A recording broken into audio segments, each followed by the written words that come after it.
for our freedom. And even at this time, as we continue to mourn the departure of our former Prime Minister, one of the greatest Kenyans to ever walk on our soil, we remember many more, those who have gone before us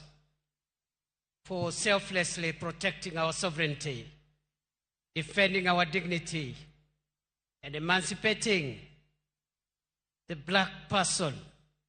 from colonial domination, for expanding our political rights